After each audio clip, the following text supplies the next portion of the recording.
Welcome to Beyond Names. I'm Dr. Habib. This is a space for spiritual seekers and soulful misfits, for the curious and the committed, for those grounded in a tradition, and for those who are not sure what they believe. Mm. Whether you call the divine Yahweh, Allah, Elohim, Brahman, Great Spirit, higher power, or you're still searching for the language that fits, you are welcome here. Together, we'll explore the intersection of spirituality and daily life, the wisdom of many traditions, and the ways we return to our true selves, to our source, to the light each of us carry within. I'm so glad you're here. Let's begin with introduction of our conversation partner for this episode. Rahima Susan Schmall is a licensed psychologist, registered nurse, PhD in clinical psychology, and healer who for over 30 years has successfully blended psychology, spirituality, and medical knowledge into her practice. She is a Sufi master teacher, as well as a Buddhist teacher and a yoga practitioner. Her healing work uses guided imagery, sacred sound, and meditation to help heal old wounds, dispel negative beliefs, and open to the gifts of the heart. She also works with people who have chronic or life-threatening physical illness who are looking to find meaning in their experience. To learn more about Rahima and her work, please visit sacredsoulpsychology.com. Rahima, welcome. Thank you for being here. Thank you for having me. As It's you were reading that, I realized I wrote that over 10 years ago. So I've been doing this for over 40 years now. wonderful. 40 years, not 30. Right. Oh, You can see by it's the color of my hair. Yes. yes, you notice there's a lot of white going on. Yes, exactly. So wonderful to have you and reconnect with you. It's been Same a here. couple of years since we've been joined in conversation, so it's nice to pick that up again. So if you would please, if you would help our listeners get to know a little about who you are by telling us some of your spiritual story, as much as you feel comfortable sharing. Okay. Well, without going on forever. You can take as much time as you like. So I feel like I was probably a spacey spiritual kid. But I was really introduced to deep spirituality in my 20s. I was involved with somebody who was alcoholic and drug addicted, Mm, and he got into AA, and I found myself in Al-Anon, mm, which is, for those who don't know, a 12-step program. And the third step is turn your will and your life over the care of God as you understand Him. And it's like a light bulb went on for me. It was like, oh, that's the meaning of life. And I started to have these deep, unexplained spiritual experiences like angels talking to me. And I was in a mm, lot of pain at the time, emotional pain. And I think I was just crying from my heart so deeply mhm, that God or the universe answered. mm, And also at that time, somebody gave me a copy of the St. Francis prayer, Lord, make me an instrument of your peace. mhm, And I was like, that's my compass point. This is what my life is to be about. And mm, so I really started searching and didn't really know what I was searching for. I was just looking for how do you turn your will and your life over to God completely? I mean, that was the search. And then I got involved with Buddhism, with Tibetan Buddhism and Shambhala practice, which talked about basic goodness, and started in school to become a therapist. And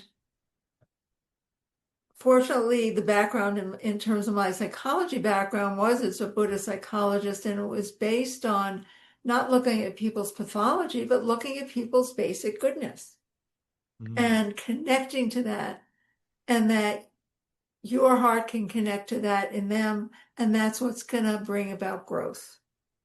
Mhm. And I was starting to do my doctoral dissertation, which was going to be what is the experience of the surrender to God. And about 6 months, I think, before I started it, I was just lying around in bed and I was like, the Buddhist path is great, but it's really not about complete surrender to God. And I said, I will do whatever it takes Mm.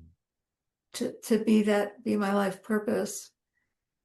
And as I was starting my dissertation, I ended up bedridden with severe illness for about 3 years. And so even though I was horribly sick, and I'm not going to make, oh, it was wonderful because I knew it had to do with my prayer. It wasn't wonderful. There were moments that were wonderful, because I did get a lot of help from both human beings as well as the universe. Mhm. I somehow knew that the illness was connected to the prayer. And about 3 years later, I kind of crawled my way over to the Stanford Library, finished a dissertation, which was not what I had started out, just a dissertation to graduate, and, continued on my search. It brought me to Santa Fe, New Mexico. And again, things were going pretty well in my life. I was still quite sick, but I had a great job, owned a home, had a wonderful little dog. Um, again, started praying and saying, yeah, I suppose I could use more money or a relationship or this or that. But my heart was saying, I need to find how you give your life over completely to God. And what happened was I heard, you're going to meet a man and then you're going to leave Santa Fe. And I was like, I'm not going to leave Santa Fe. I have environmental illness. I have a home that works. I have a job. And then I met someone who was a Sufi healer, Wadud Laird, um, and he said to me during our first session, what I want for my life is to be in complete service to God. And I knew I was hooked. And from there, I came in thoroughly not wanting to like him. It Yeah. was like, oh, here I go with one more arrogant male spiritual healer. Because when you have illness that's, unusual, like environmental illness and Lyme disease and chronic fatigue, you look around. So anyway, Mhm. I went in thoroughly convinced not to like him. He said that, and I was hooked. And then he introduced me to the Sufi path. Um, he and his family moved out to Pope Valley, which is where the Sufi retreat center is. I followed a year later, quit my job, sold my house, Yeah. gave my dog away, which was the hardest part of the whole thing. And I don't share this little story a lot. I went through a lot of fear, a lot of what if this and what if that, and if this isn't going to work and that isn't going to work, I'm going to California and it's going to be terrible there. And I left California. And then one day I said, it's simply about, do I say yes and surrender or don't I? That's really the only question.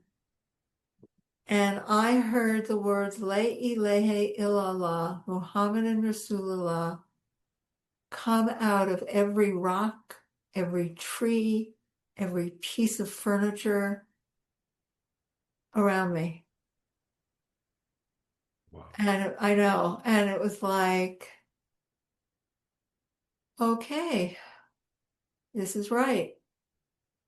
And I had a lot of deep spiritual experiences during that time, just sort of driving down the road and all of a sudden the light was overwhelming. Of course, Mm. I thought I was very special in some advanced station. Um, only to learn later that was probably, the way Allah helped me through my fear. of moving. So Yes. I moved and started on the Sufi path, which I'm still involved with today because the practices really feed my heart. Meeting a true sheikh, somebody who's a guide, who's genuine, and who can really open your heart and show you the way Yeah. was very important to me, even though I was a little scared of them. But you could feel the love that just was in the environment. Yeah. And it was like, okay, this is the answer to the prayer, Mm. is how do you do it? So, on the Sufi path, you take everything that comes up and you look at how it covers over your essential essence and your connection to God, and then you surrender that. And so I began to learn some really good lessons on how to do that and practices that allow myself to clear that. And a lot of it during that time, I was still quite ill, was Mhm. walking with illness, which is why, is one of the reasons I work now a lot with people with chronic and life-threatening illness, because I know what that experience is like. And I know what the difference is between knowing that you're loved by God and that the love and the light and the mercy of God are behind everything Mhm. versus when you don't. There's a saying that if you know God or Allah is there, everything is heaven. And if you don't know it, it's hell. And so that's been really, really an important piece in my life, is really recognizing that with hardship, there's something happening where the mercy and the love that's in this universe that makes the wharf and the weft and the wharf, or whatever it is with the weaving, that makes the world go round, makes the substance of the earth. And when you really know that, truly know that, Yeah. it just makes the difference in your life, and it becomes easier and easier to surrender those all of the things that you thought were important, Yeah. because you begin to learn that there's something there that's more important. So Mm. that's just the sort of short version of the spiritual journey. Well, thank you so much for sharing that. I feel like there's so many kernels of wisdom that we could sit with and on many of the pieces that you said and just meditate on those for a while. But it's a podcast, so we won't spend our time in silence Okay. as much as I might be inclined to. Uh, I want to follow up on a couple of things. The first is I believe you said step three of Al-Anon. Right. Step three Um, of the 12-step programs. Yeah. yeah, so step three of Alcoholics Anonymous, um, for I'm thinking of it as for the family members and Right. Al-Anon is for family members, partners, other family members who have been yeah. affected by alcoholism or drug addiction. Yeah. It's funny. When you were saying that, I was like, well, I went to Al-Anon and I didn't get that out of it. But I was a child when I went through Uh, Al-Anon because I think maybe, well, not a child, an early teenager. I think I was mm. 14. Oh, right. Yeah, I had an older brother who struggled with addiction and alcoholism Mm. and so as a 14-year-old, I was going to Al-Anon, but as a 14-year-old, I didn't really have the bandwidth to take in what you shared. So I just wanted to like really try and integrate that. Step three, Uh-huh. turning your will and your life over to God completely is my paraphrasing. Is that? That's about it, right? Turn your Yeah. will and your life over the care of God as you understand Him. And it's like, you know, I just feel blessed that somehow I ended up there and somehow that opened me. Yeah. I do believe it's grace. Yeah. Yeah. It's that brings up a whole nother topic, which is the moments of spiritual awakening. Like, what is it that is the thing that begins that opening that you just described? And that there's so many different ways that we experience that awakening, that initial opening, and some of them I think we don't recognize, and some of them we think we do. And I think for me I had to be hit over the head quite a bit harder than going Right. to an Al-Anon meeting did for me before I started that opening and awakening. Um, and then the Saint Francis prayer was, Lord, make me an instrument of your peace. Is that Do right? you know the whole, I mean, I can't quote the whole thing well, Yeah. where there's hatred, help me sow love. Um, Oh yeah. I thought it's a very familiar prayer. We It's can been put a it up it's been a while. online It's if you been too want. while. Too long Yeah. since I Yeah. heard But that. that just felt so right. Yeah. Yeah. And I didn't grow up Christian, so I didn't hear the St. Francis prayer. Right. Um, Right. but it just really struck me Hmm. that that's really what our role in creation needs to be. Hmm. Yeah. And and wow, if we would all just have that level of intention to be a vessel of Right. peace, to be a vessel of love, um, the world would be a different place. Yeah. Um, so I I wanted to add just something from you, what you said about what allows those spiritual awakenings. And, I honestly don't know, but yeah. I remember working as a therapist. If I asked people, to talk about not just what did they grow up believing, but what is their experience of a Hmm. higher power or God. Yeah. We generally don't talk about those things. People keep them very private. But if Hmm. you begin to ask, you come up with very interesting stories that people will tell. And I think it's simply that we don't have a container to honor those things and then reinforce them or allow them to blossom, that they then begin to go underground again. Yeah.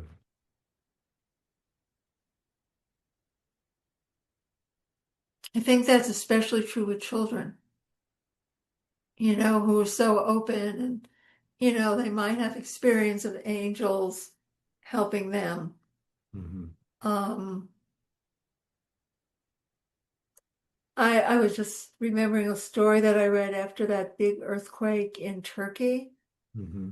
There was one little girl who they dug her out of the rubble. And God, I can cry when I talk about this. She said she was fine, that this other little girl was with her the whole time, telling her everything was okay. And then as soon as they rescued her, the little girl disappeared. Yeah. And that those kinds of things happen in our most vulnerable moments Yeah. if we allow them. And, Yeah. oftentimes they're poo-pooed, and that we need to nurture those things in ourselves and in others. Yeah. And Yeah. it's not simply just the little, you know, enlightenment moments. But then if we nurture them, they can build into just certainty in our hearts. Yeah. And we don't necessarily need, you know, fireworks to know the truth. Right, right, right. And then fireworks are nice. Fireworks are nice. They're The absolutely fireworks are nice, nice. especially when you're doing something like moving from New Mexico to California on the faith of it. Exactly. Oh my goodness. So what is your experience that what you shared? Thank you for sharing that story. That reminds me, in my own experience, I was just, of course, listening and processing and thinking, oh, as a child, I don't recall, I sort of in, I could be completely wrong, but I think that probably my natural disposition was just like joyous, like beaming light, like so connected with the divine. Uh-huh. And then I think that in a environment that was not safe, that Right.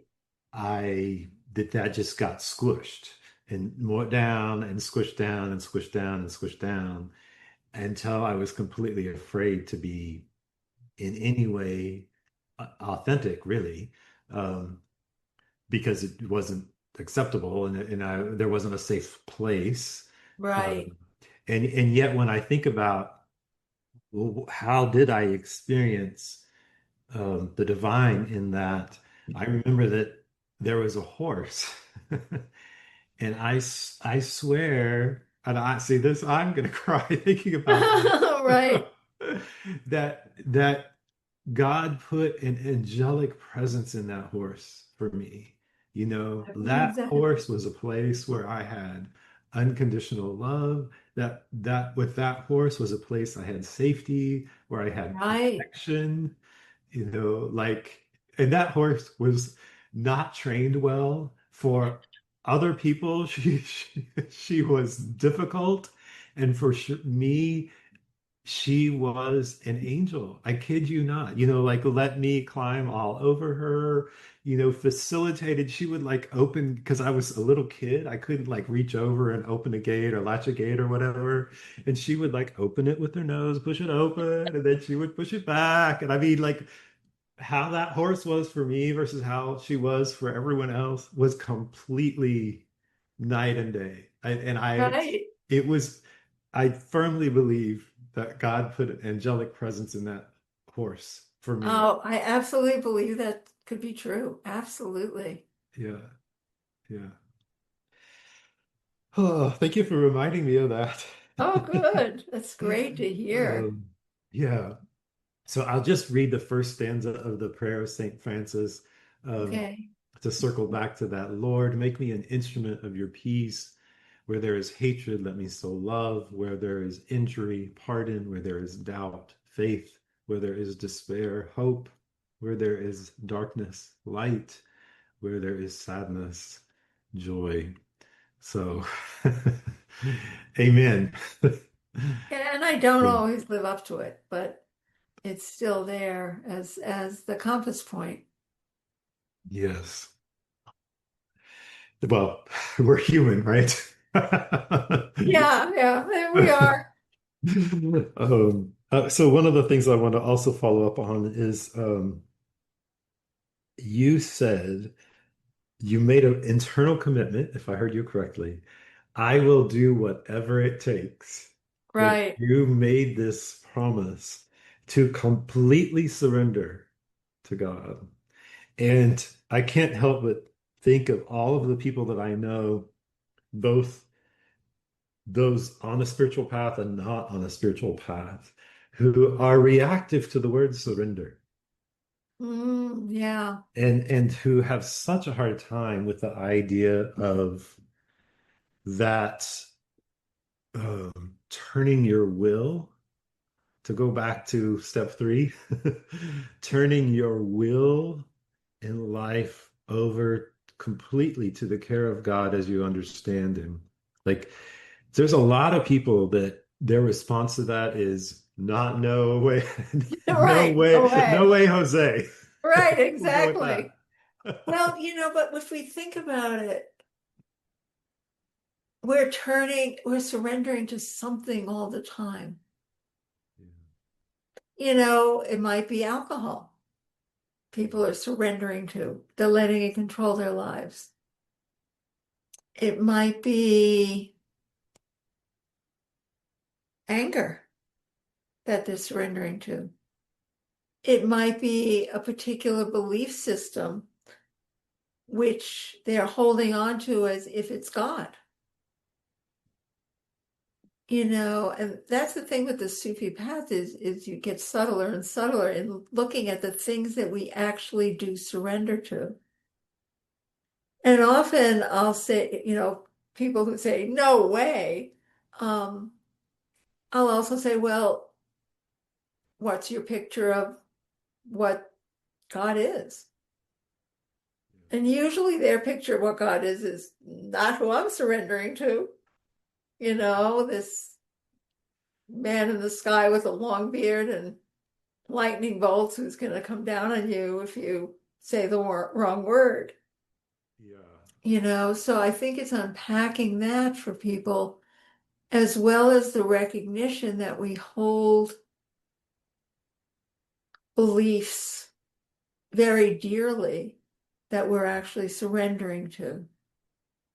If you look at the advertising industry, Mhm. it makes gods out of cigarettes. Not so much cigarettes anymore. They become no-nos, but you know, if you drive the right car, you'll be special. Right. So we wind up surrendering to those things and believing that that's where we'll find happiness or that's where we'll find fulfillment. We're bombarded with that. So we are surrendering all the time. It's just a matter of what do we choose to surrender to. Yeah. We think we're following our own will, but in a lot of ways we're not. We're not following our deepest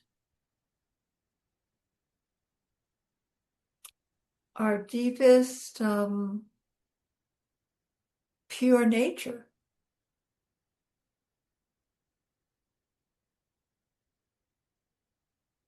In Buddhist terms, it's bodhicitta or basic goodness, or you know Sufi Yeah. terms are we're a precious holy jewel or our essence. So Yeah. that's really what we're talking about when we're surrendering is to that. And that's because that's what connects us to the love that's in the universe. Yeah. Yeah. I'm deeply touched with it by this conversation. Oh, good. Um, and part of, when a person embarks on doing a podcast or or any project, a manuscript, whatever it is, I think that it invites us to ask, what's our true intention? Like why are Mm, we doing what we're doing and what is it? yeah. You know, and I just can't help but remember the the person that I was in my teens and my early 20s who had turned away from anything to do with God or religion. Right. And did not have good associations with love or, any. And now, however many years later, because of,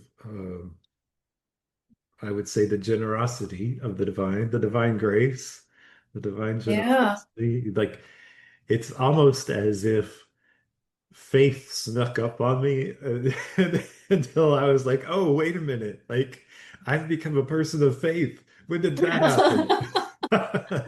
Right. And then along with that was like, oh, I've become a person of faith because the divine has given me a taste of love. It is beyond anything that I'd experienced or thought was possible. Yeah. And so I think one of the reasons this conversation is touching me so is that I think that that's one of the deep intentions that I have and that I live with is to invite other people to experience a Yeah. taste of the love that they have not experienced before and do not know is possible, you know. Yeah.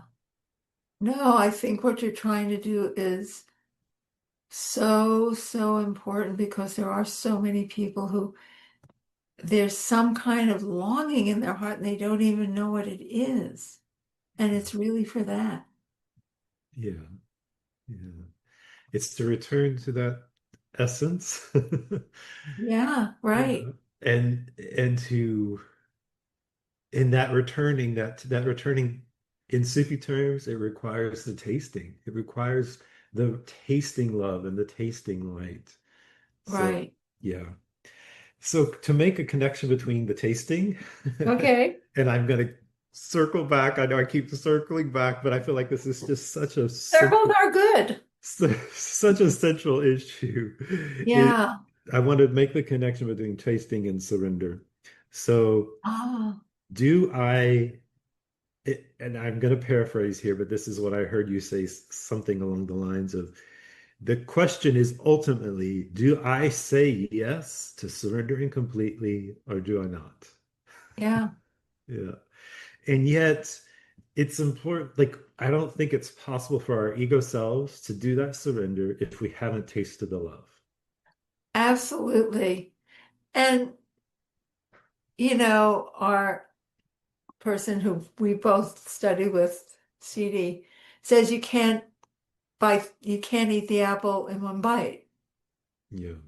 So you taste the love and then you take a chance and you develop a little more trust.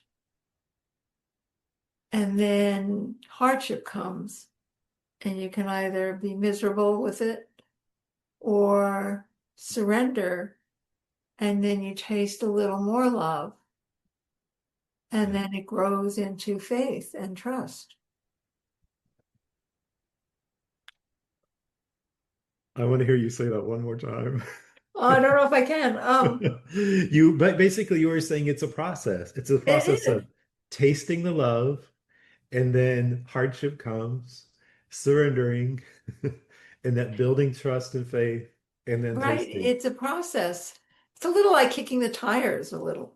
Yeah. It's like, oh, can I trust this or not? And, being willing to take a risk, um, and finding and working through all the permutations of what happens inside of you when you believe, the false things that go on.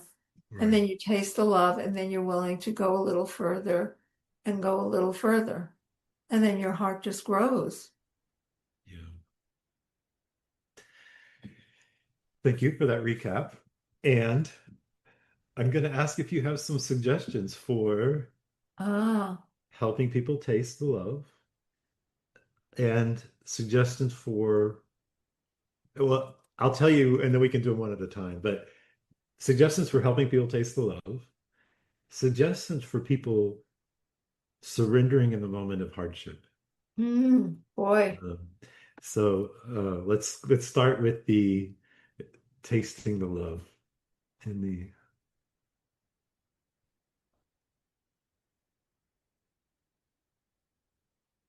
Well, often when I start to work with people, mhm, I would say that most people have had some experience.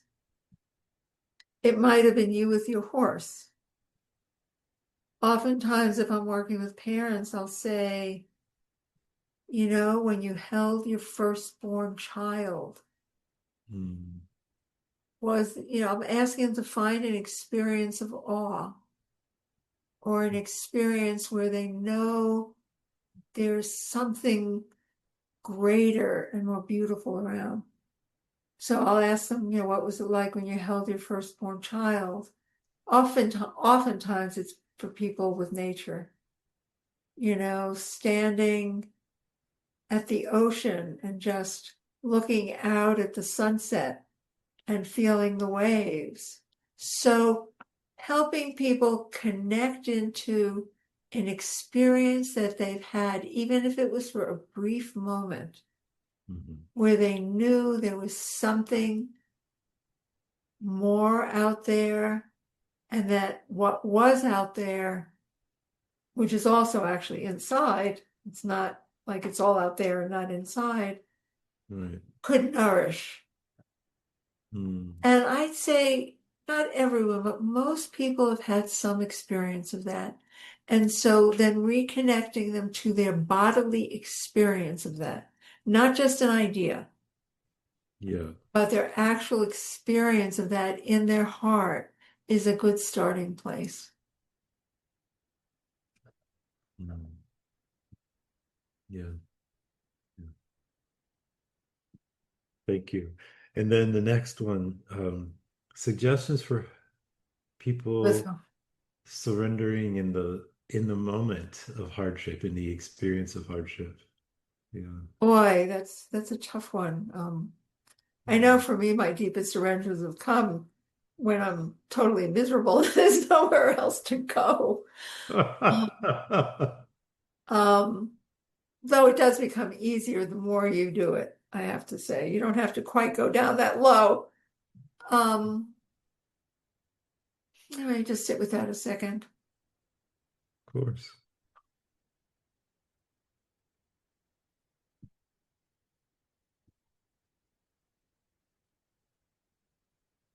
Some of it, I want to use the word choice, but that doesn't quite openness, a Mm. willing to simply be open to the possibility that there's something more. So here I am in the midst of real hardship. Usually we go through all the things our mind can try and figure out to do, and we fail.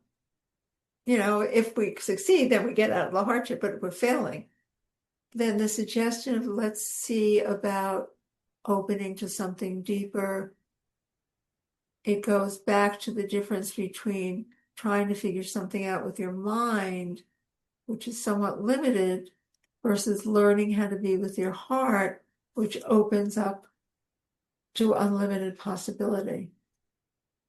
So I think I don't know if I'm making a whole lot of sense here. It's willingness to engage in something different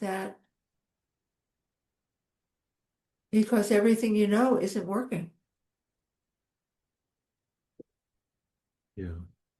But again, the more you do it, you don't have to get to that point of nothing working. You can go, oh, I know I have this. I know there's a reality here. I can shift easier. But at the beginning, it's a lot harder.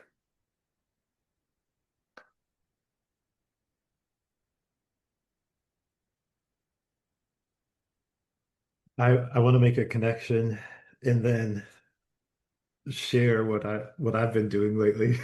Oh, okay. Um, but I noticed that um, when you talked about the suggestion for tasting uh, Mm, the love, and I'm going to add and the light, that you suggested connecting to a bodily experience of a moment of awe, a moment of connection, a moment of out right. and inner nurturing connection with something more. But you added in the heart. So the bodily experience in the heart. Well, I think it's both. Yeah, I mean, in the Sufi teachings, everything has to do with the heart and walking through the heart, and that's where our connection. But that's not disconnected from our body. right. Um, when we remember something, we have a bodily experience of that memory. Right. Our So bodies, we have the biochemical, that's we get right. The body keeps score. the body keeps the score. The body remembers. So we have the biochemical flood that is associated with the previous related Experience. experience. Yeah. So we want to get to the previous awe experience. And Right. then from there, people can learn to go deeper into their heart space. Because let's face it, like when you're in love, your heart opens. I mean, there's a reason we draw little Valentines. The Yeah. heart opens. You were talking about um, the opening of the heart, that there is an association between the experience of love and the opening of the heart. Right. Yeah. There's a great quote by Houston Smith, which I'll probably butcher a little bit. And it's like, we carry it within us, great wisdom, great love, great peace. It's all inside. The problem is it's buried pretty deep, Yeah. but it's all there. And so then the process is, how do you uncover all the things that cover that over, because it's so inherent to who we are. Yes, I think there's a Rumi quote that goes along the same lines, that basically what you're looking for is within you. You know? And Right, exactly. and so the spiritual journey is the journey of uncovering what is already within. Right. So a Mm. lot of people, when they think of surrendering to God, again, think of like this thing outside, Yeah. and, it's really connecting to the deepest place inside of ourselves that is part of the whole of creation and the universe. It's not some man with a beard on a cloud with a stick. Yeah. It's being a part, it's connecting to whatever we want to call it, whether we want to call it the great mystery or great spirit or ultimate reality, or we want to call it Right. Elohim or Yahweh, Yeah, absolutely. yeah. Um, which thinking of what we call the divine and how we relate to divine is reminds me of I asked you the question of what were your suggestions for the tasting the love and the light, but also suggestions for the hardship. And with hardship, you specifically brought up the idea of the willingness to be open to something more than that which is right in front of you in terms of that experience of pain or that experience of difficulty. Right. Um, and you tied into that the heart, and that when we can move into the heart rather than in the looking only at the experience of difficulty, but when we can move into a heart space, then that opens us to unlimited possibilities. Right. That's my paraphrasing. I thought that was a great paraphrasing. And I think it's important to realize that when we're talking about the heart, we're not just simply talking about, oh, I'm with my emotions. Right. It's deeper than that. Yeah. It's not simply about I feel versus I think. Right. Not, yes. It's not just I feel versus I think. It's a lot. It's like taking the roadway of the feeling Hmm. to a deeper place within us. Yes. Yeah. Yeah. So I wanted to just throw out there, whether it's useful or not, but uh, in relation to my own experience of hardship lately, Yeah. for me, I have explained on previous episodes of the podcast that there was something very special about going on Hajj and very special about the experience of being at the Kaaba and Mm. how that, just even saying that, oh, like that's my experience of spiritual home, you know. Boy. And and so one of the practices that I've been doing lately in my experience of chronic pain, chronic inflammation, chronic health challenges, um, often as the day goes on, it gets, my the pain level goes up. I start sweating, Mhm. and it's more difficult for me to just even stand upright, as or so like as the day goes on, so Um, like there's like almost like I could watch myself from the noon prayer to the afternoon prayer to the evening prayer to just and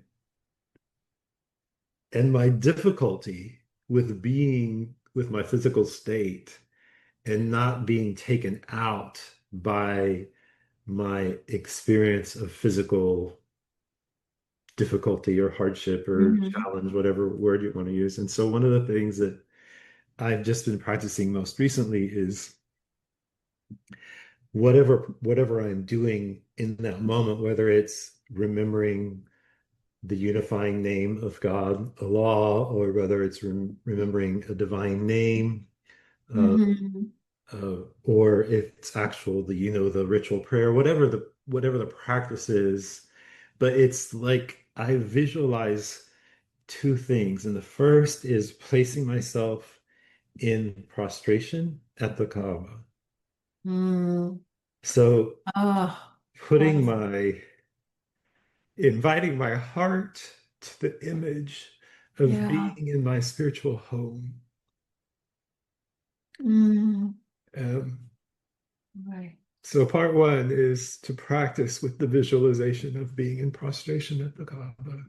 And then the second thing is to do whatever that practice is, to visualize it as if it's moving through my soul. Mm. Wow. And and this is just something really that I've been, I mean, more consciously aware of in the last week or so, Mhm. is just that if I can do those two things, it helps me shift from my only witnessing pain or only witnessing my skyrocketing body temperature and sweating and all the Right. All those things. Yeah. whatever the symptom is, like it, like my witness, if I do that, then my witnessing shifts from, Mhm. Yes. yeah. um and then the other thing uh is, I've also mentioned this on a previous episode, so forgive the redundancy, listeners, but I also have chronic falls. Um, and when I asked one of my respected teachers about that experience of falling, and there's a time, sometimes I fall a lot in my dreams. So I'll have the Oh. experience of falling in my daily life, but then I'll have the experience of falling in my dreams. And she said, okay, so tell yourself before you go to sleep that what you're going to do when that happens is that you're going to call out to God as your beloved. Mm. Mm. And Mm. so what I've tried to start doing, whether it's falling during prayer or whether it's falling in a dream, is to call out 3 times Oh, wow. as to call out. For me, I'm as a Sufi using the divine name Allah, Mhm. but to call out to God 3 times, to God as my beloved, capital B. Mhm. Wow.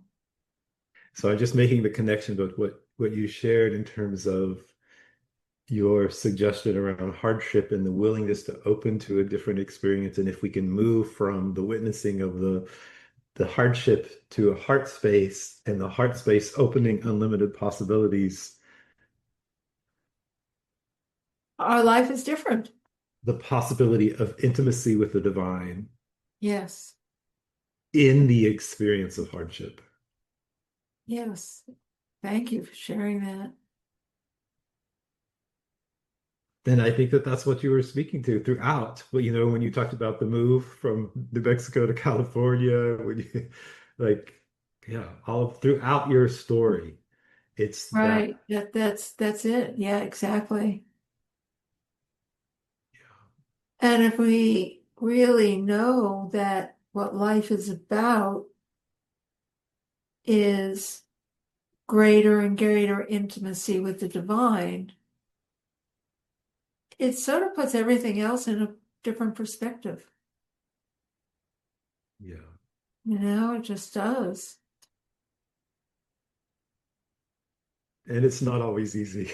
No, it is not always easy. No, So often, I feel like no, it's not. a toddler having a temper tantrum. Like I don't want Right. to be experiencing all these symptom X or symptom Y or something. Like this is not what I want. Absolutely. It's not necessarily what you want. Oh, right. One thing that brings up for me is, people will say, well, I prayed and God didn't heal me. God didn't, quote, cure me. Yeah, And, the difference between healing and cure, that healing is really about a deeper relationship with the beloved, with the divine, with the universe. It's not necessarily about cure. There are times we get a cure, for yeah, sure. That definitely can happen. Or something will come into our life that will help us cure. But let's say it's, I don't know, penicillin. right. It's still from the divine, and that it's partly letting go of, oh, I have to be cured to be okay. One of the things that just came up for me to share when I was in bed for that long and so sick was, I was getting my doctorate and I thought the way I would help people would be, to be a therapist, and I was a meditation teacher and that's what I would be doing. And I began to realize that maybe the way I would end up being of service in the world was being someone that some other people took care of. Mm, And wow. that I really had to find the place inside of value just because I'm a human being, not because of what I do or don't do. And I think that's really important. And I think sometimes, you know, illness often stops us from doing the things that we would love to do, as we both Yeah, know. Um, and so much of the times, especially our society puts value on us based on our actions or our work, or the question is, what do you do? Um, yeah, and to really recognize that our value is just our inherent essence and nothing about what we do.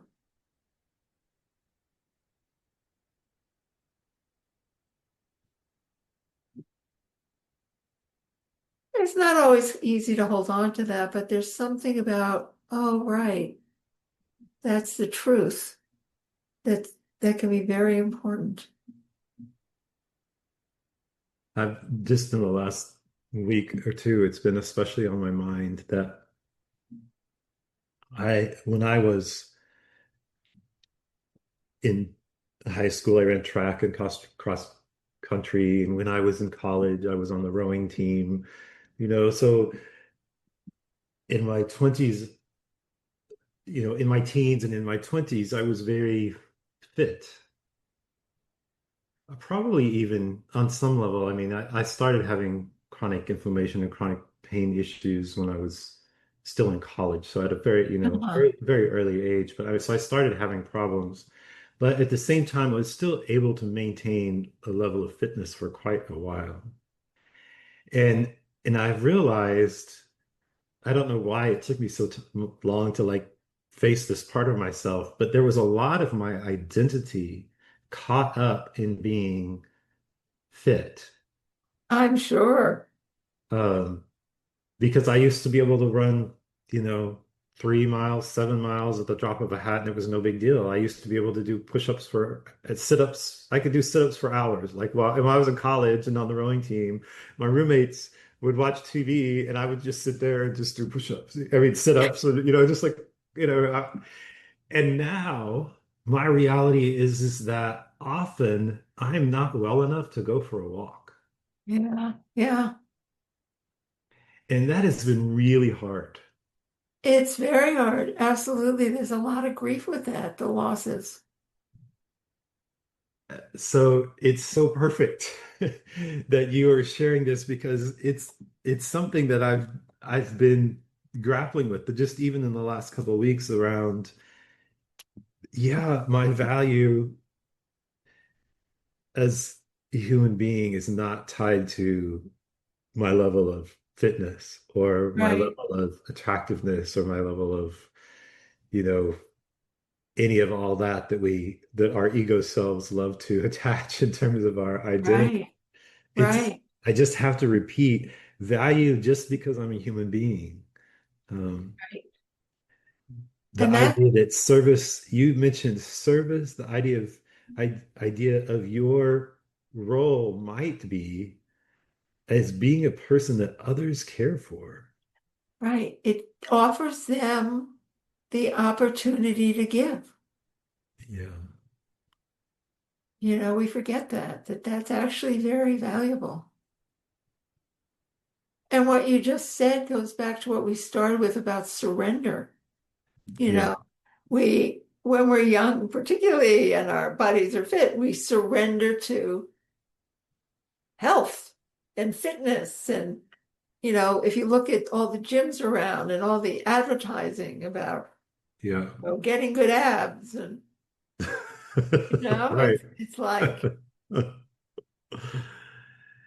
And when you say value, that we are valuable because we are Allah put inherently us here on valuable. the earth. Yes. That's it. We are inherently valuable because Allah put us here on earth. Right. We would not be here if we did not have unique gifts and we did not have the divine beauty. We wouldn't be here otherwise. That's right. We wouldn't be. And it's not always easy to remember Thank that you. that we do have inherent value, that our essence, just because of our essence, because of the divine fragrance or the divine essence That within we hold us. inside of us. Yeah, Absolutely. yeah, yeah. Well, I found this conversation very edifying. It has been good for my heart. It's been So, very good for my heart too. Very good. any parting words of wisdom that you'd like to Um, share? ugh, Parting words of wisdom. No pressure. Yeah, right.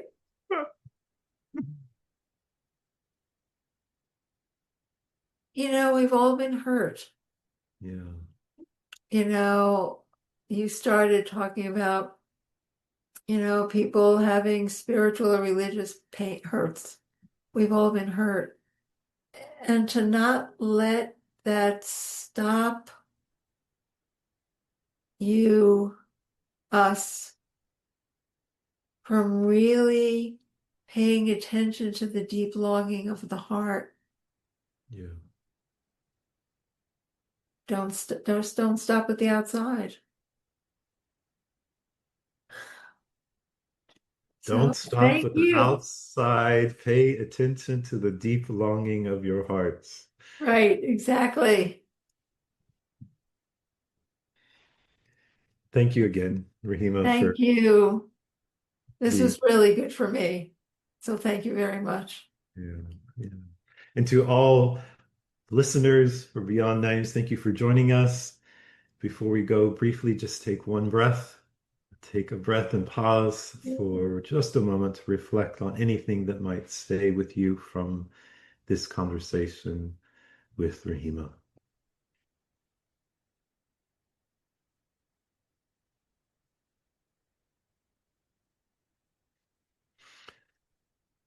May something you heard in this episode help you reconnect with the light in your own heart. May you grow in compassion and clarity and courage. May you grow in your receptivity to love and to light. And may you be blessed with much love and light and tasting the love and the light. May you find your way home again and again, back home to yourself, back home to the divine, however you name it. If today's conversation spoke to you, please like, share, and comment. To make an appointment with me, please visit Habib Burger, HABIBBOERGER.com. Until next time, may you be light, may you carry light, may you consciously participate in growing your light, and may you share your light. Peace be with you.